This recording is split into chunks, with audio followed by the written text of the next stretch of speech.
Guys আপনারা তো world biggest YouTuber mister বিস্টকে চেনেন, কিন্তু গাইস মিডল ক্লাস ফ্যামিলির একটা ছেলে কিভাবে এত টাকা কামালো আর কিভাবেই বা পৃথিবীর মধ্যে এত বড় ইউটিউবার হয়ে উঠলো তা নিয়ে বিস্তারিত থাকছে আমাদের আজকের এই ভিডিওতে। মিস্টার বিস্টের পুরো নাম জিমি রোনাল্ডোস, কিন্তু তিনি বাস্তব জীবনে মিস্টার বিস্ট নামে অধিক পরিচিত।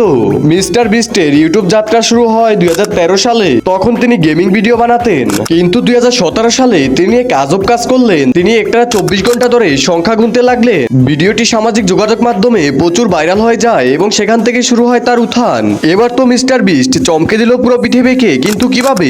এবার তিনি একটি পুরো দ্বীপ কিনে সেটি তার সাবস্ক্রাইবারদের প্রতিযোগিতার মাধ্যমে দিয়ে দিচ্ছেন। কিন্তু প্রশ্ন হচ্ছে এত টাকা আসে কোথা থেকে? একবার এক সাংবাদিক মিস্টার বিস্টকে প্রশ্ন করে বসলো, আপনি প্রতি ভিডিওতে প্রায় মিলিয়ন মিলিয়ন ডলার খরচ করেন, কিন্তু এত টাকা আসে কোথা থেকে? আপনি পানি বা কই এত টাকা? তখন মিস্টার বিস্ট হাসতে হাসতে বলল, হ্যাঁ এটা ভালো প্রশ্ন। আমি মূলত ইউটিউবের বিজ্ঞাপন, স্পন্সরশিপ এবং মিস্টার বিস্ট বার্গার এবং ফেস্টিভ্যাল চকলেটের মতো ব্যবসা করে আমি আয় করি। আর সেই টাকা দিয়েই আমি বড় বড় চ্যালেঞ্জ তৈরি করি এবং মানুষকে বিনোদন দেই। আমার উদ্দেশ্য শুধু বিনোদন না, বরং মানুষের জীবনেও অনেক পরিবর্তন আনুক।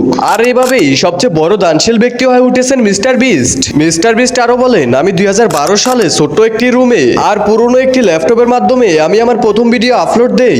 আর এখন আপনারা দেখতেই পাচ্ছেন আমার অবস্থান। তাই আমি অবশেষে একটাই কথা বলবো, তুমি তোমার গন্তব্য ঠিক রেখে তুমি ধৈর্য ধরে থাকো।